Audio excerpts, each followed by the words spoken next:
Hey guys, tonight, we set sail beneath a ceiling of stars on a sea that stretches wider than your dreams and deeper than your fears. There's no GPS, no compass, no map tucked under your seat, just the rhythmic slap of waves against wood, the salt tightening your skin, and a universe of constellations wheeling silently overhead. Somewhere out there, hundreds, sometimes thousands of kilometers away, is an island, a speck of land smaller than your neighborhood park, and somehow, someone is going to find it. In the dark, with nothing but memory and stars. You probably won't survive this. So, before you get comfortable, take a moment to like the video and subscribe, but only if you genuinely enjoy what I do here. Let me know in the comments where you're watching from and what time it is there. I love seeing how far these sleepy little history tales travel. Now dim the lights, maybe turn on a fan for that soft background hum, and let's ease into tonight's journey together. You're drifting in the Pacific, not on a cruise ship, not even on a modern sailboat. This is a double-hulled voyaging canoe waka. If you're in Aotearoa, Wa'a in Hawaii Iwaka, in the Central Pacific, no engines, just sails woven by hand, hulls carved from sacred trees, lashings tied with coconut fiber so strong it humbles your shoelaces. The night sky above is painted with more stars than you've ever seen, literally tens of thousands, glittering without light pollution, like someone spilled sugar across black velvet. And to the Polynesians who first crossed these oceans, that sky wasn't just decoration. It was a map, a calendar, a lifeline. You feel the canoe rise and fall with the swell. These aren't your polite, beachy waves. These are long, slow pulses that roll like breath rising from storms born hundreds of miles away. To an untrained eye, it's chaos. But to the navigators, the wayfinders, it's symphony. Every bump, breeze, and star means something. And here's the kicker. Polynesians crossed these oceans centuries before Europeans dared to. Without compasses, without sextants, without metal. Long before Columbus or Magellan charted their awkward courses, voyagers from places like Samoa, Tonga, Tahiti, and Rapa Nui were slipping between islands with unsettling precision. They discovered and settled nearly every habitable speck of land in the Pacific, over 10 million square miles of ocean. Historians still argue whether this colonization was deliberate or accidental. Some early scholars painted Polynesians as lucky drifters, lost at sea until they hit land. But modern evidence, cultural memory, and a long overdue respect for indigenous knowledge say otherwise. These weren't castaways, they were navigators. You picture one now, a tumotu, a master navigator standing barefoot at the bow, eyes half closed. Not in a trance, but focused. The stars are shifting above. The wind has changed. He nods slightly. A tap on the tiller. A murmured word to adjust the sail. The canoe angles a hair to the left. That's it. That's the correction that will carry them to an island no European cartographer will draw for another 1,000 years. Why do this, though? Why risk it all for distant islands when your own lagoon has fish and coconuts? Part of it is necessity. Islands in the Pacific are volcanic and isolated. Over time, they run out of resources. People need to move, trade, explore. But part of it, maybe the deeper part, is the pull of the horizon. The desire to know what lies beyond the edge of the known. Not for conquest, not for glory, but because the stars whispered, try. Polynesians didn't explore blindly. They learned the sky like you learn your childhood street. Each star had a name, a time when it rose and set, a place on the horizon. And by memorizing these star paths, what's now called sidereal navigation, they created moving maps inside their minds, the kind that flex and breathe with the ocean. And those minds, they didn't just hold data, they held rhythm. Because the sea doesn't sit still. It pulses, it argues, it changes moods like a toddler on a sugar crash. And the navigator doesn't fight it. He listens. He reads it. Like a musician with no sheet music. Only memory and trust. One fringe tidbit: there are stories unconfirmed, unprovable, but delicious, that some wayfinders could smell islands. That the way the wind bends, the way the birds circle, the taste of the air told them they were near. It sounds absurd, until you realize if you'd been raised watching sky and wave your whole life, maybe your brain would notice what others ignore. You settle deeper into the canoe, now cloaked in starlight. The navigator murmurs to his apprentice, a teenager who's been up for hours, whispering star names like lullabies. The canoe glides forward steady, quiet, brave, and you start to see it. Not just the canoe, but the culture behind it. A world where knowing the sky was survival, where the ocean was not feared, but revered, where maps weren't drawn, they were remembered. You close your eyes, you let the stars drift above you, you feel the canoe breathe. And somehow in this ancient space between waves, you feel more connected to everything than you expected. Because tonight, the journey is just beginning. You're still aboard the canoe, swaying with the slow rhythm of the sea. And now your gaze drifts not up toward the stars, but toward the person standing near the center of the boat, the wayfinder. Not a captain, not quite a priest, but something deeper. A living compass, a walking map, a memory keeper. His brow is furrowed, not in worry, but in deep concentration, noticing things you can't yet see. Because this man, this human GPS before GPS, holds an entire cosmos inside his head. Literally, a star map, an ocean chart, a weather report, all layered together in a mental model that flexes with every passing hour. Polynesian navigation wasn't just about memorizing where stars rose and set. It was about integrating dozens of natural cues at once, like juggling, while balancing on a surfboard that's on fire. Stars were just the beginning. You listen as the wayfinder hums under his breath, a kind of steady rhythm.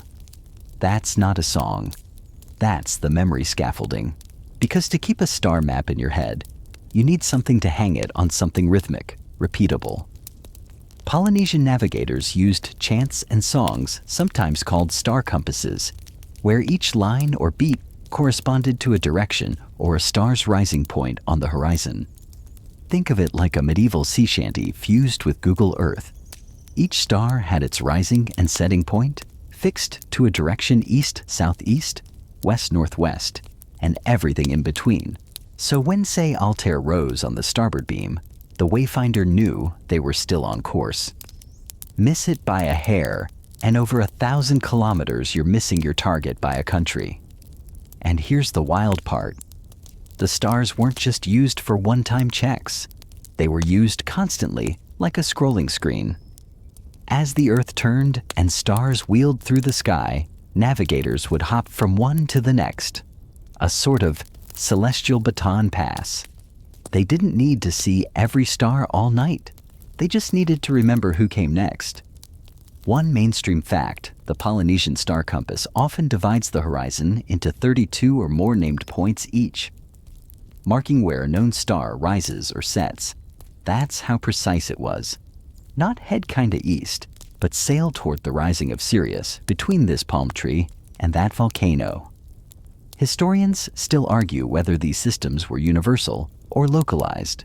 Some say each archipelago had its own version. Others think there was a pan-Pacific system with shared celestial knowledge, like a vast oceanic Wikipedia, but oral song-based and stored in human brains. And that's the thing. These weren't casual skills. You didn't pick up celestial navigation on a lazy weekend. Young navigators trained for decades, often in total secrecy. Apprentices slept beside their teachers, woke when the stars rose, memorized chants for hours, sat on the beach and pointed to stars until their arms ached, then got in the canoe, got wet, got confused, and got corrected. Because real learning happens when the wind's wrong, the stars are hidden by clouds, and the sea decides to do the cha-cha. You shift slightly in your seat. The canoe tilts just enough to let a wave slap your foot. It's not cold exactly, but it wakes you up. The wayfinder looks ahead now, not to a visible island, but to the place he knows it should be. Maybe 2 days away, maybe less. He doesn't glance at the stars. He doesn't need to. They're already in his head. He knows where Polaris should be. He knows when Canopus will rise. He knows when Orion's belt should slide into view. He's been watching them his whole life, and it's not just stars. He also reads the sea. That gentle rocking, you barely notice he notices. He names it. The swell coming from the southeast is Tuanuku, born 3 storms ago near Tahiti. It's strong in the hips, but slow in the shoulders. It overlaps with Moana Hihi, a whisper from the northeast. Together they form a beat, a rhythm that tells him where he is. Fringe tidbit: some Polynesian navigators would lie belly down in the canoe with their eyes closed, just to feel the subtle roll of the ocean more clearly. Like sonar made of bones? That kind of body awareness, that's not instinct. That's training. Generational training, and sometimes it wasn't just the sea or stars. It was birds. Certain species, like the Manuoku white tern, never stray more than 40 kilometers from land. So if you see one flying out in the morning and returning in the evening, follow it. It knows the way. The sky, the sea, the birds. The wayfinder holds it all. Not in writing, not in ink, in breath, in memory, in song.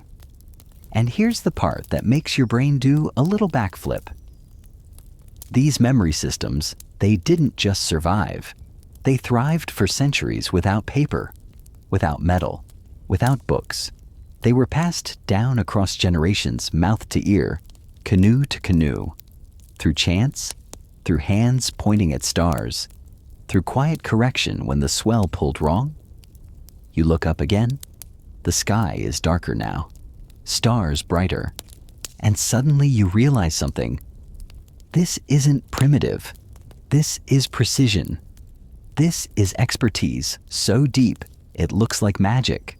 And when the apprentice wayfinder whispers the next star's name and the canoe shifts its course ever so slightly, you know you've just witnessed something profound.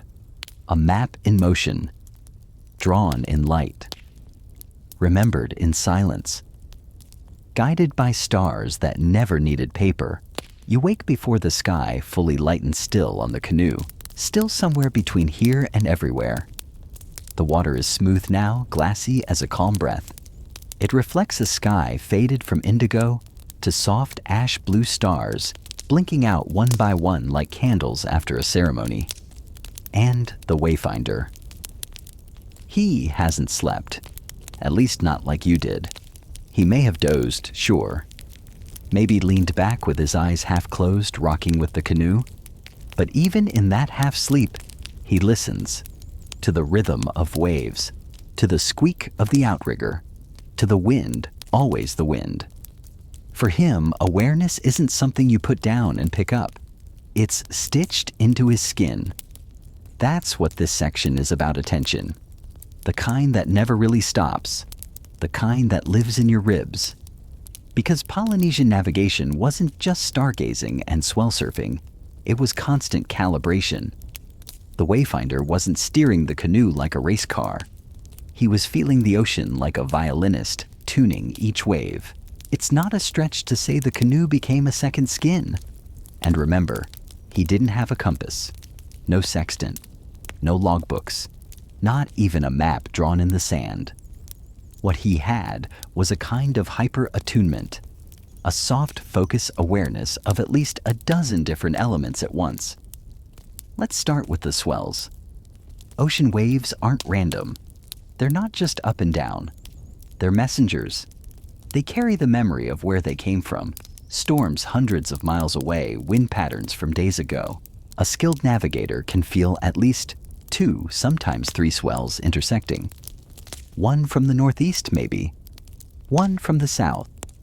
Another overlaid from a storm that happened near Samoa 3 days earlier.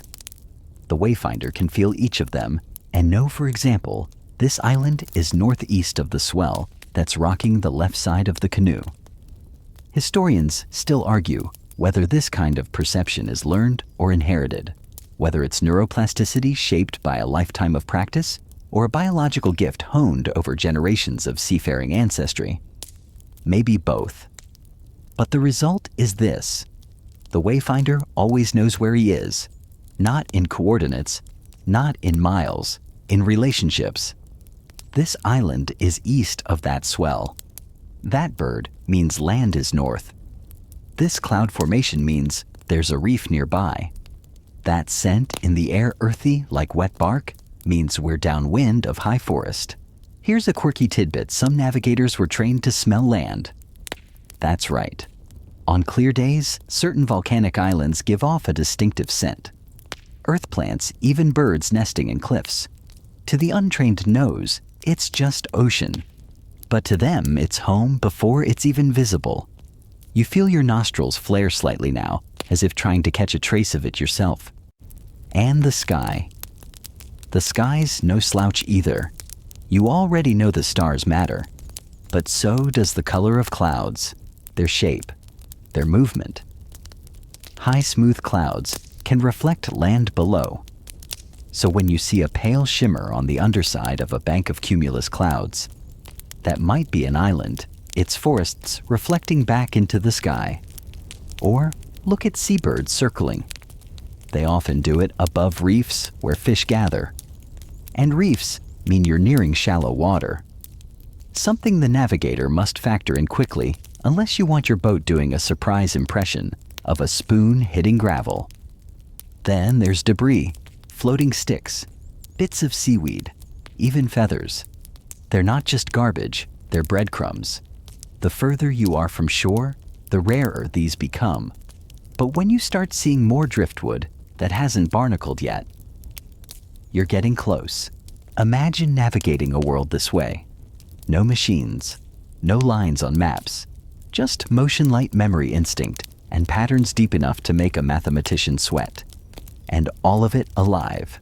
Because this wasn't abstract. These elements weren't data. They were relatives. The canoe was your womb. The sea your grandfather. The stars your cousins. The birds your scouts. The sky your mirror. Polynesian culture didn't treat navigation as math. It treated it as relationship. A dynamic web of trust experience and deep bodily memory.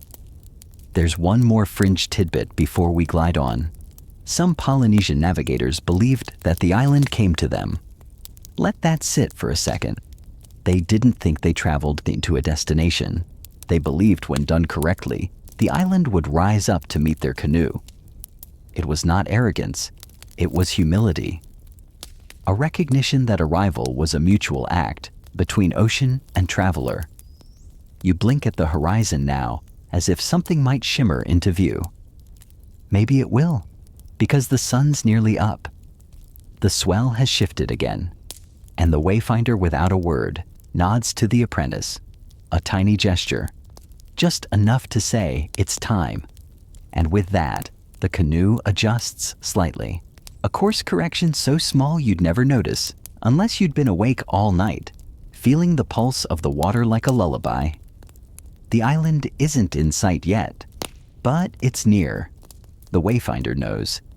And for the first time you believe him, not because of proof, but because the whole canoe seems to breathe a little easier. Like it too remembers the way. The day brightens, but gently, no jarring sunrise, just a softening of shadows, a warming of the breeze, and the golden slip of light across the canoe's deck, like someone tipping a bowl of honey over the sea. You stretch your legs. Not far space is tight here, but enough to shift your bones and blink away the salt sting from your lashes. The wayfinder is quiet, not because he's run out of things to say, but because this next part of the journey doesn't need words. It needs remembering, and that's exactly what he's doing, replaying the stars. Not looking at them now, mind you. The sun is too high. The stars are long gone from the sky, but not from him. Because the map, it's in his head, And this is what makes the Polynesian system of navigation so extraordinary. Not just the skill, but the memory. You're not following a chart. You are the chart. This is where we talk about the star compass. Not a device, not something carved into wood, not a talisman hung from a mast.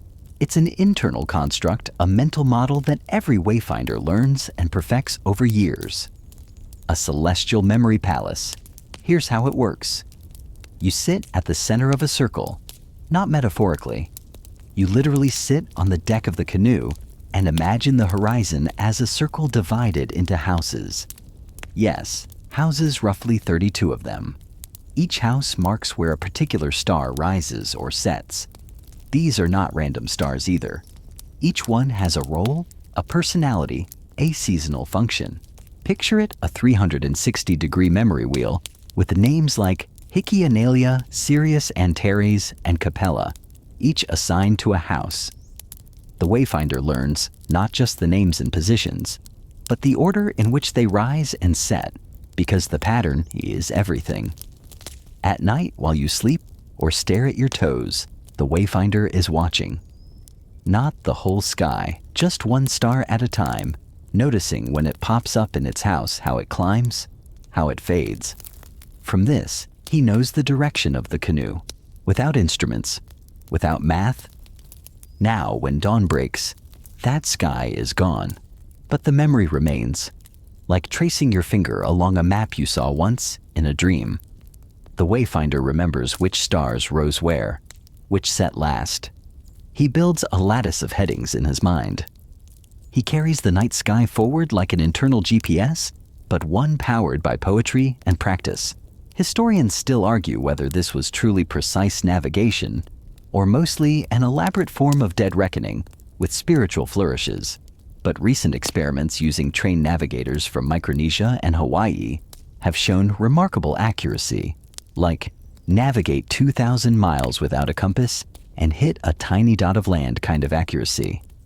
So, yeah, it works, but it's more than function. It's identity. These stars, they're not just bright objects in the sky. They're ancestral. They're stories. The Hawaiians call the North Star Hokupa'a the fixed star.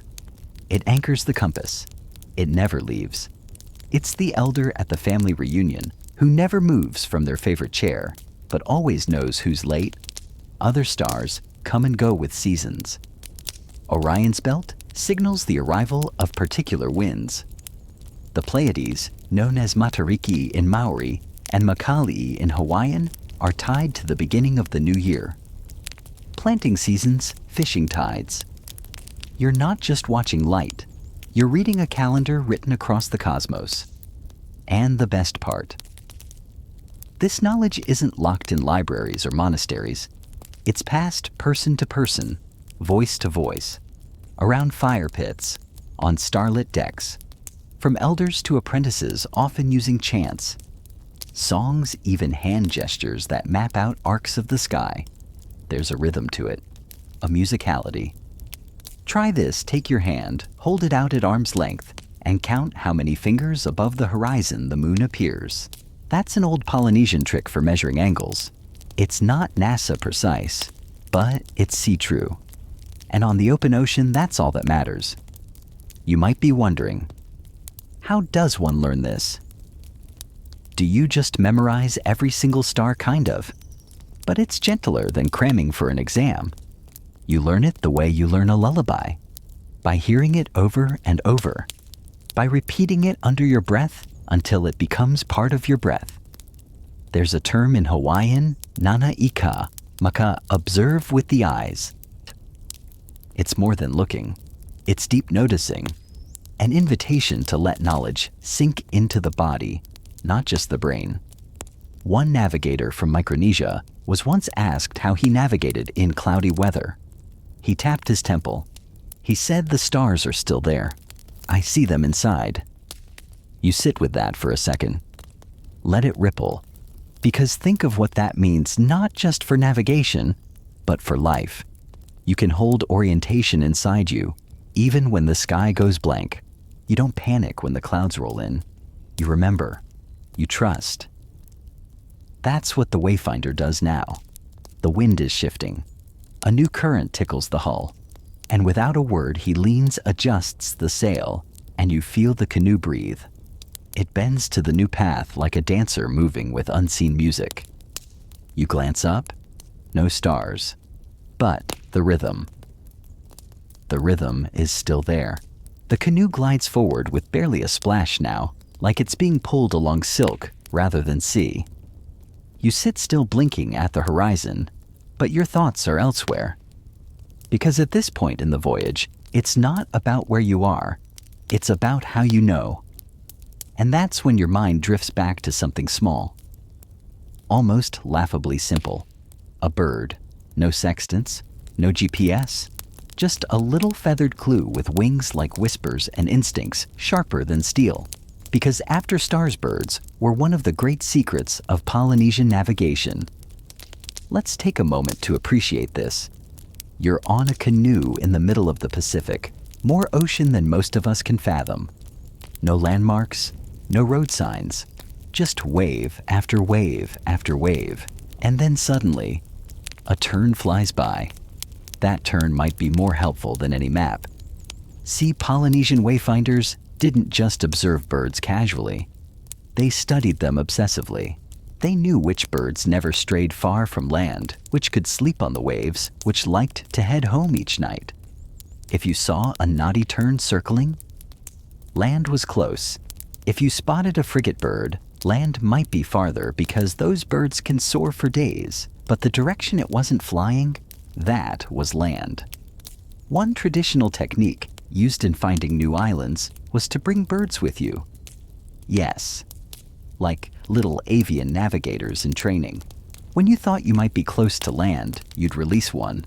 If it circled and came back, no dice. If it flew off in one direction and didn't return, you followed it. Historians still argue whether this method was consistent or more symbolic, sort of like lighting a prayer candle in the direction of hope. But Polynesian oral histories insist it worked, and modern experiments with trained navigators suggest the birds were more reliable than you'd think. It's this kind of layered observation that makes Polynesian voyaging feel almost magical to us today. Not because it was supernatural, but because it made use of what the world offered. Wind stars birds, cloud shapes, colors of the ocean, the smell of salt. Yeah, that last one, real. Some navigators claimed they could smell land before they saw it, that different islands had different scents, some with tangy herbs, others with volcanic soil or banana groves thick with ripening fruit. Is that poetic exaggeration? Maybe, but also, maybe not. If you've ever walked into a bakery and known there were croissants 3 blocks away, you understand the principle. Now imagine living your whole life at sea. You'd get good at scent, at noticing which sea breezes carried hints of fresh water or pollen or charcoal smoke. You're starting to see the pattern now, right? This wasn't just about looking. It was about knowing how to look, about building a mental universe made entirely from cues most people ignore. Here's a quirky example. Ocean swells. Yes, swells. The Pacific isn't just chaos, it's rhythm. And those rhythms come from distant storms, from trade winds brushing the water's skin thousands of miles away. If you learn the patterns like a surfer memorizing the tempo of a wave set, you can read the direction of the swell even when the wind above you says otherwise. And Polynesian navigators did just that. They'd lie flat on the deck of the canoe, press their cheek against the wood, feel the pulse of the sea through their bones, and from that, know where the island was. One wayfinder described it like hearing the heartbeat of the ocean. He could tell when 2 swell patterns crossed, forming a net that pointed toward land. You can't fake that. You can't Google it. You feel it. That's the thread that runs through all of this embodied knowledge, rooted not in books, but in bodies, in repetition, in relationship. We tend to think of knowledge as something written, stored, archived. But for Polynesian wayfinders, knowledge was alive, shared in stories, passed through song, practiced on the water until it wasn't just memory, it was muscle. There's a Hawaiian word for this kind of deep understanding, na-ao. It means gut-heart instinct. Knowing something so completely that it doesn't live in your head, it lives in your center. That's how a navigator could sail for weeks with no instruments and still know when to shift course, when to expect birds when the water changed color in a way that meant the reef wasn't far. It's all part of the same conversation with the world. You glance at the wayfinder again. He's still silent, watching, listening. Every now and then he hums, a low sound, almost like a lullaby. You realize it's one of the old star chants songs that double as maps. He's tracing constellations with melody, mapping the journey with breath. It's quiet now. The canoe cuts through the sea like a thought sliding through memory. You see no island, no sign of land. But the wayfinder knows. Because the birds flew north. Because the swells shifted 3 nights ago. Because the stars rose 1 finger width left of their last rising. And because his gut, his na-ao says, keep going. So you do. You press your palm to the canoe's side, close your eyes, and for a moment, you swear you feel it too. A tremble, a pull, the sea guiding you home. The stars have dipped lower now, just brushing the curve of the sea like paint dragged across silk. You watch them ripple in the dark water. Feel the canoe sway slightly beneath your legs. Somewhere behind you, the steersman hums under his breath, low, tuneless, but steady. Ahead, the wayfinder still watches the sky, like it's speaking directly to him. And maybe it is. Because this next part, it's not just about memorizing stars, or interpreting birds, or listening to the sea. It's about carrying the map, not on parchment, not carved in wood, but in your mind. Welcome to the Star Compass. Now don't picture a brass instrument with needles and degrees. Picture a circle, a mental wheel divided into dozens of tiny slices. Each slice is a rising or setting point for a different star on the horizon. Each star appears at a different time season or latitude, and each one tells the navigator exactly where they are and which direction they're drifting. You don't learn this by reading. You learn it by being taught, by sitting at the feet of someone who's already memorized the map in their head, by standing on shore and watching the stars rise over the ocean again and again until the sky becomes muscle memory, until you can close your eyes and feel the arc of Sirius rising in the east and setting in the west like a living compass needle. Historians still argue whether this oral star compass called ETAC in parts of Micronesia was widespread across all Polynesian cultures or more localized. But we do know it existed, and we know that it was profound. Let's walk through an example. Imagine you're sailing from one island to another. It's night, no visible land. But you know that a specific star, let's say Altair, rises directly over your destination. So you sail toward it. But here's the genius. As that star moves across the sky because the Earth rotates, you don't just stop and panic. You switch to the next star that rises in the same directional band. Like a cosmic relay race, each star handing you off to the next, each one guiding your canoe along an invisible track. It's called star hopping. And it works if and only if you've got the whole sequence memorized. Not just for one route, but for dozens. That's why wayfinders trained for years, often decades, before they were entrusted with a voyage. They didn't just know one route. They knew all the routes. They were the libraries, the charts, the databases. And here's a fascinating twist. This star compass wasn't a flat ring like a pizza. It was 3-dimensional.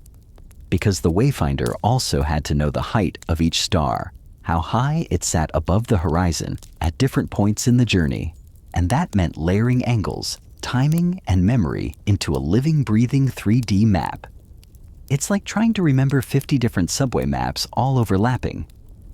Except the subway keeps shifting tracks, and the train is made of wood, and if you mess up, everyone drowns. No pressure, right? But here's the amazing part. They didn't seem to think it was that hard, because for them, this wasn't exotic. It was normal. Polynesian cultures built their identity around the ocean. Navigation was baked into the language, the mythology, the family lines. You didn't just sail, you were born into a line of sailors. Raised on metaphors that described direction not as north or south, but as toward the rising breadfruit or beyond the place where the winds sleep. One quirky tidbit. Some navigators used the feeling of the sun on their skin to judge latitude. No joke. They'd sail in the day with their shirt off, letting the heat strike one shoulder, and as long as it burned just right, they knew they were on course. Ridiculous, kind of. Brilliant, definitely. And remember, this isn't some pre-GPS folklore. In the 1970s, a Hawaiian canoe called Hokulea proved it could work. With no modern instruments, navigator Nainoa Thompson used traditional techniques to sail 2,500 miles across open ocean and land almost exactly on target. A few tweaks here and there, sure, but the system worked. It wasn't myth, it was method. What's wild is how quiet the whole process is. No shouting, no charts unrolling, just subtle adjustments.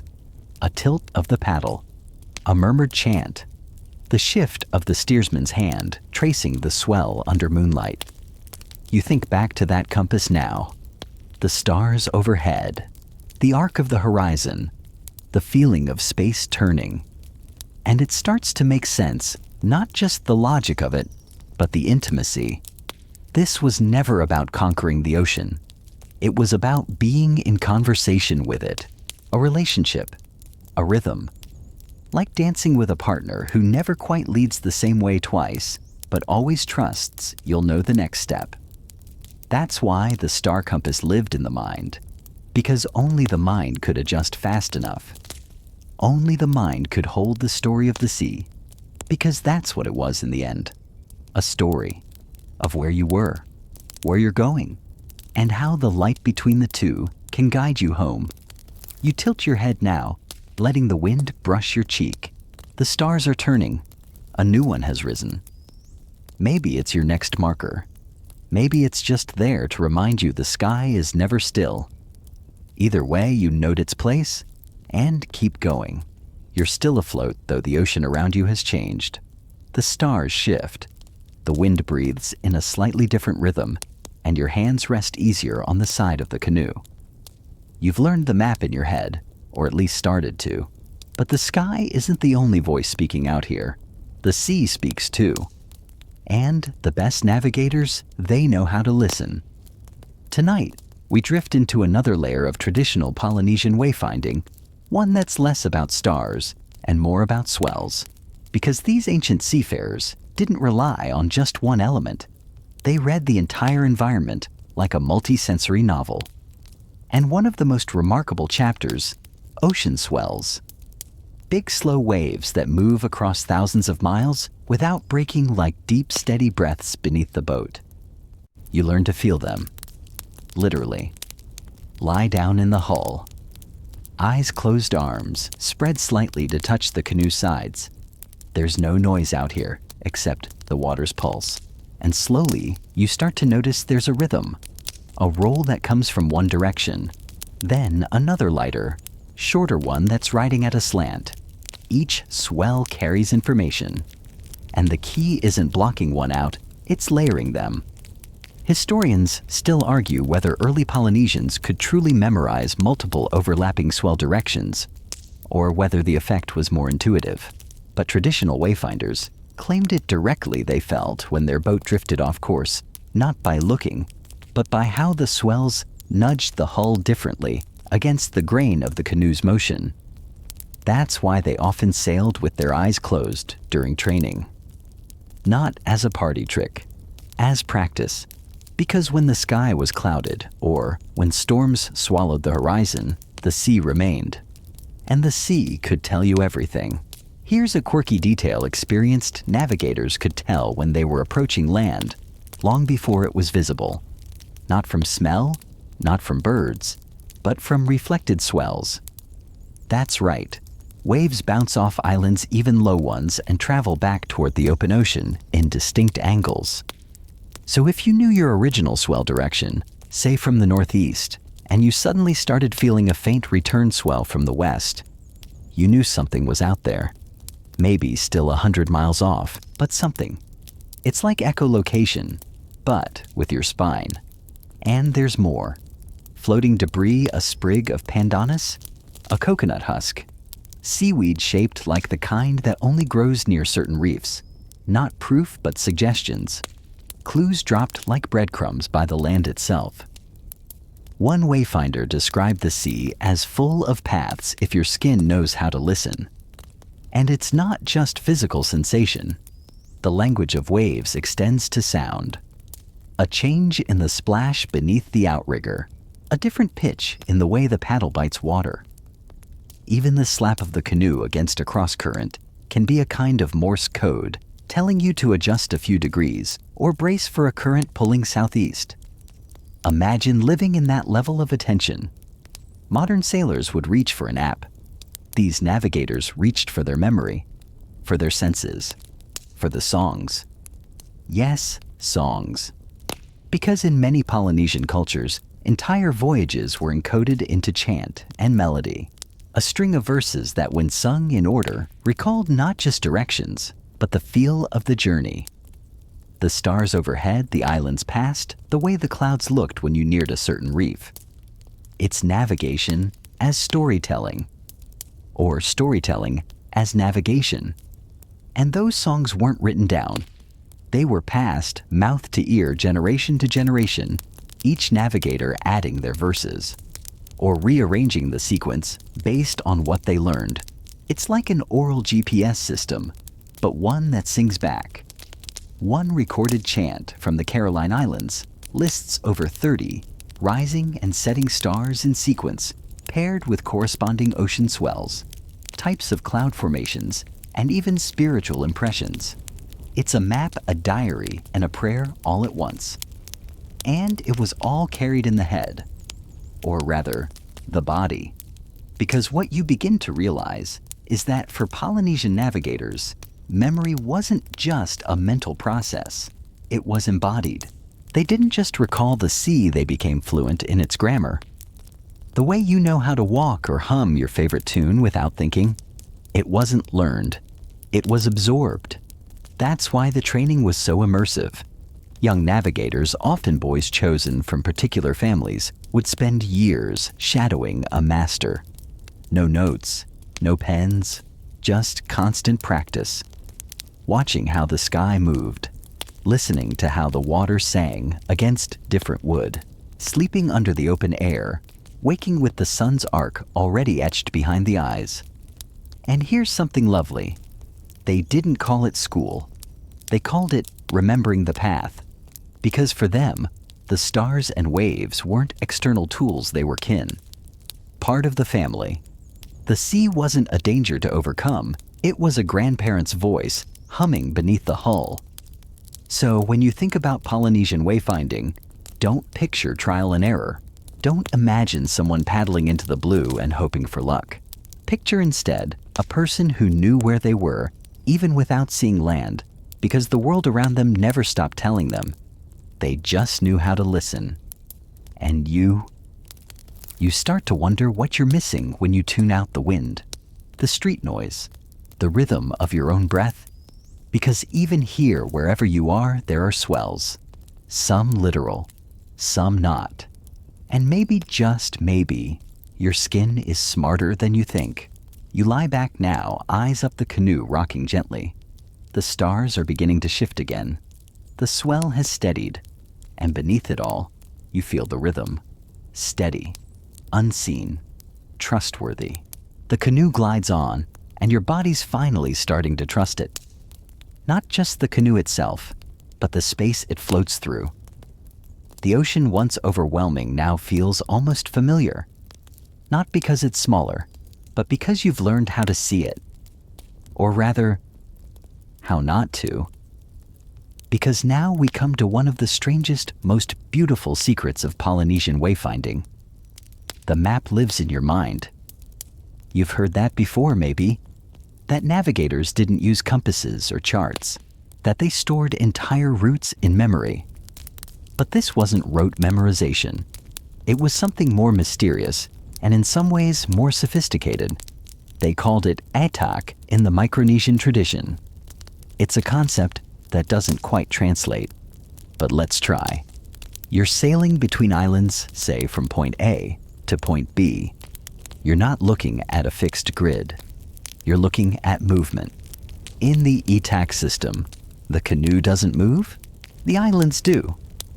Wait, what? That's right. The canoe becomes the still point. Everything else shifts around you.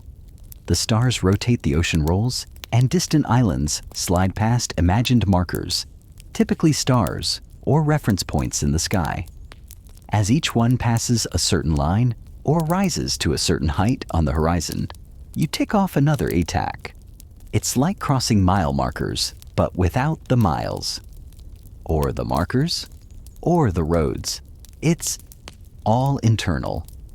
One navigator described it like this: I keep 3 islands in my head. One I came from, one I go to, and one that keeps us company in between. It sounds poetic, because it is. But it also works. Historians still argue whether atak is a full system of navigation or more of a metaphor layered onto practical observation. But whatever it is, it guided canoes thousands of kilometers with an accuracy that stunned modern sailors. Picture this. You're halfway through a 3-day journey across open ocean. No land in sight. But in your mind, you're watching a sequence: first star to the left of Orion dips behind the imaginary island on your shoulder. That's one atak. Next, the Great Southern Cross tilts upright just as your middle island aligns with the Milky Way. 2 ataks. And so on.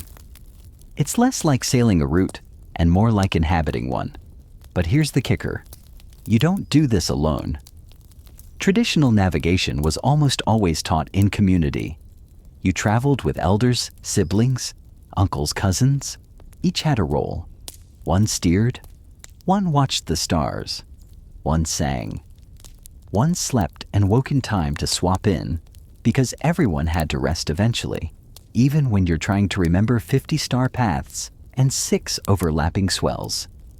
Think of it like a relay race across the ocean, only instead of a baton you're passing memory. And yes, the maps were invisible, but that doesn't mean they didn't exist physically. Some traditions used stick charts made of palm ribs and shells tied with coconut fiber. The ribs bent to mimic swell patterns. Shells marked islands.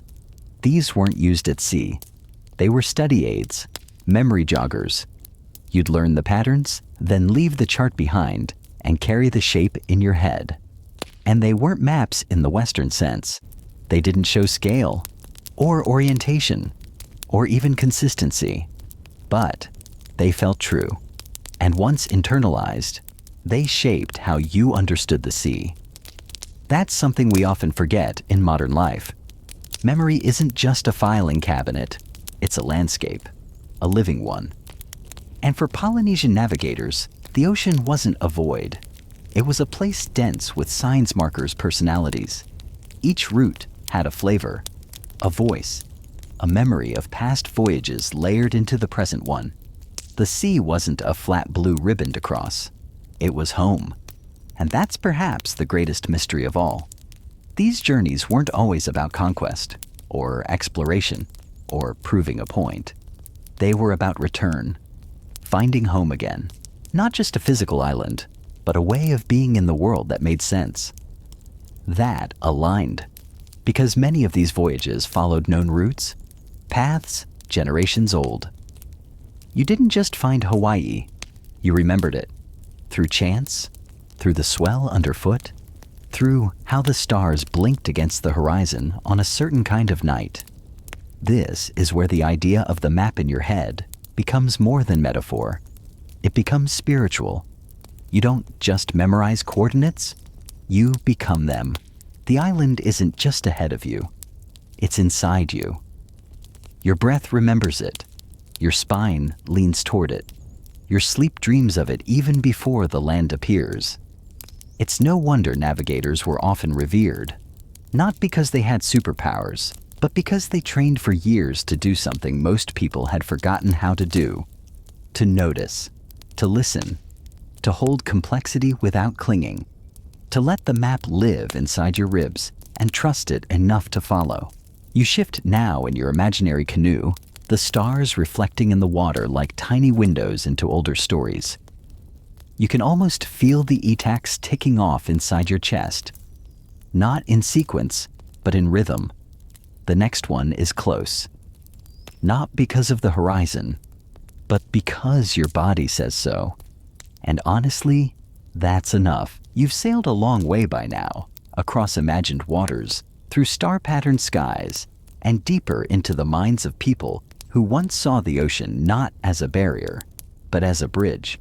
But here's something worth lingering on: these ancient wayfinders didn't call themselves navigators.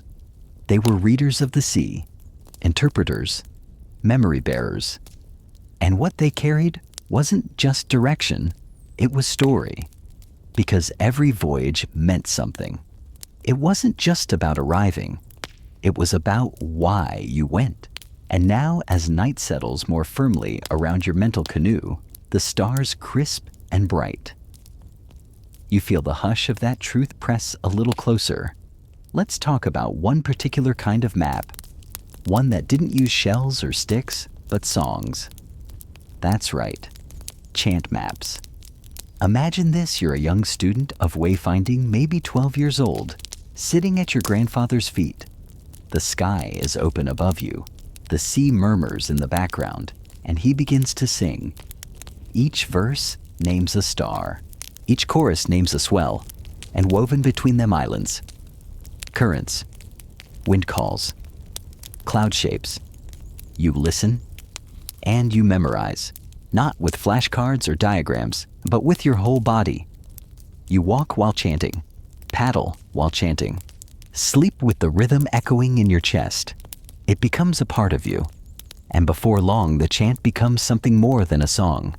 It becomes the root, because when the waves get high and the night gets long and you're not sure if you've made a wrong turn, you don't pull out a compass, you sing.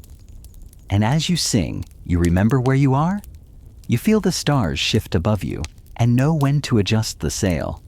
You feel the swell under your feet and remember what your teacher said about the third pulse, meaning you're approaching land.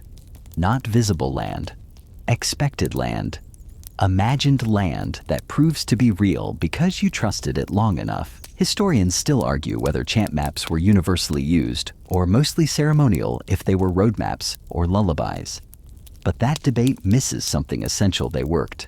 And even now, some chants are still sung, still passed down.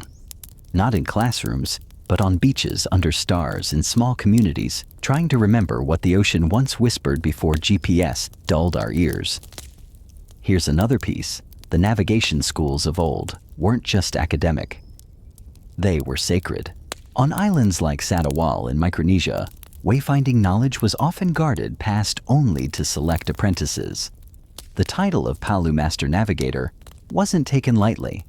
It came with responsibility, with ritual, with long nights and deep silences. Training often began young. You learned to memorize star positions, over 200 stars in some traditions, not by flashcards, but by lying on your back and tracing their arcs night after night. You learned how the moon pulls tides, how clouds gather near land, how birds change direction based on where they feed. You learned how to feel all of it. One navigator could sense an island 50 miles away, not because he saw it, but because the swell changed. It bent around land that was still invisible, and his body felt the bend. That's what people forget. This wasn't about formulas. It was about intimacy. You weren't learning facts. You were forming relationships with the stars, the winds, the fish, even the silence between waves. It takes years, sometimes decades, and not everyone finishes. Because the sea doesn't just test your knowledge, it tests your attention. Are you still listening? Are you still here? And maybe that's why these traditions are so hard to revive today. Because they ask more than curiosity. They ask for commitment. You can't just Google Itak and expect to feel the ocean shift beneath you. You have to stand barefoot on a canoe deck in the dark and let the sky teach you. You have to sing when no one is watching. You have to let the map live in your bones. Still, the revival has begun. In the last few decades, Pacific cultures have begun reclaiming their wayfinding roots. Canoes like Hokulea in Hawaii have sailed thousands of miles without instruments, guided only by traditional knowledge. New palaces have emerged, trained by elders who kept the flame alive through years of colonization and cultural suppression. The knowledge didn't vanish. It just waited. It hid in lullabies, in family stories, in the call of a bird that shouldn't have been flying that far out. And now it returns. You feel that, don't you? Not as nostalgia, but as momentum. Because this isn't about going back. It's about remembering what we already carried. The ocean isn't lonely. It's layered. And when we take time to notice, to actually be where we are, we realize we've never truly been lost. Just quiet. Maybe you're not building a canoe tomorrow, or memorizing 250 stars, but you are walking paths. You are navigating storms, and you are carrying maps inside you, routes to joy, to peace, to something more true than whatever the algorithm served you today. So the next time you pause, maybe take a breath. Maybe look up, and maybe, just maybe, you'll remember a verse of that old chant. Even if you never learned it, the chant fades. Now not forgotten, just folded away, and you find yourself tracing its rhythm without sound. That's the thing about these ancient navigators. They didn't need to see the stars to know they were there. They had already built them into their bones.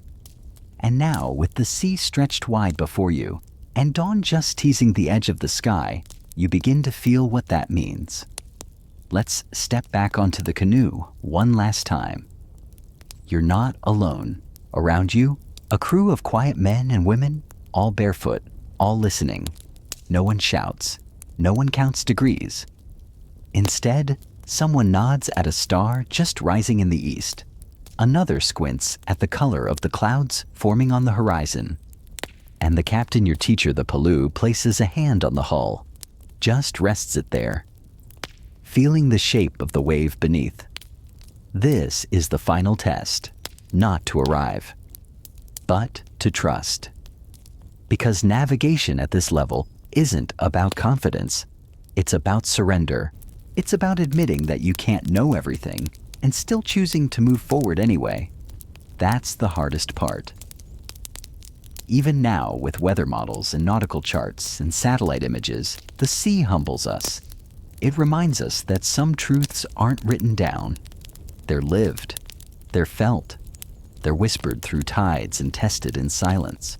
Historians still argue whether wayfinding was more practical or spiritual, whether Polynesian sailors were scientists of the swell or mystics of the moon. The answer, as always, is both. And neither. And something more. Because for them, sailing wasn't a skill. It was a ceremony. The launch of a canoe was a sacred act. It began with blessings and offerings, sometimes even with the promise of never returning. And when they set out, it wasn't just to find new land. It was to fulfill a story, to embody a lineage, to carry the memory of their ancestors into the next horizon. They knew the risks, the storms, the long, lonely stretches of sky and water. But they also knew the way, because the stars never stopped shining, even when clouds tried to hide them, and neither did the people. Even after empires rose and missionaries arrived and governments drew lines across oceans, the navigators remained, some silent, some stubborn, all watching, waiting for a time when someone, Maybe you might remember that not all journeys begin with a ticket or a map. Some begin with a question, like, what would it feel like to know the way without seeing it? Or who do I become when I stop rushing toward certainty? Or simply, what if I'm not lost at all? You sit now, legs curled beside a small fire on some imagined beach. Driftwood crackles. The wind smells of salt and memory. A constellation rises overhead, maybe Orion, maybe a different name entirely. And in the flicker of light on the waves, you think about how the world looks different from the water. It slows you down. It opens you up. And if you're lucky, or maybe just ready, it speaks. You don't hear words. You feel rhythm. You sense the attack, those invisible islands in the mind sliding past. You start to understand that navigation isn't just about movement. It's about attention, about presence, about trusting that the path will appear. Not when you demand it, but when you're finally listening. You remember a story, just a line may be true, maybe just poetic, of a Polynesian elder who asked why he sailed such dangerous seas without instruments, simply smiled and said, "Because the stars remember me." Think about that. The stars, remembering you. Like old friends in a sky you thought you'd forgotten. And suddenly, everything makes sense. Why Polynesians built star maps in their heads. Why they risked everything to follow birds' clouds and slivers of moonlight. Why they sailed into vastness and called it home. Because they weren't chasing land. They were becoming part of it. One wave at a time. One breath at a time. One whispered chant under starlight. And now, so are you. So, let it all quiet now. Let the ocean still in your mind, the waves soft as breath. Let the fire you imagined flicker lower its glow, warm behind your eyelids. You've journeyed far tonight across seas through starlight into memory, and every step has brought you closer. Not just to history, but to stillness. Feel your shoulders drop, your face soften. The stars are out now, above and within. There's no need to name them. Just let them hang there, constant ancient kind. You're not on a canoe anymore. You're drifting somewhere even calmer. In your own body, your own breath, your own slow rhythm that matches the tide and the sky and the stories we carry when the world gets quiet. There's nothing to solve here. No destination to rush toward. Just rest. And maybe as you drift, you'll find your own chant, your own pattern of words or sounds or dreams that brings you back whenever you need. Thank you for joining us on this journey today. Maybe by now you've already drifted off to sleep, and if so, we hope this story brought you peace of mind and helped you rest a little easier. Deep sleep makes life better, and we're truly happy to be part of that. Until next time, sleep well, navigator.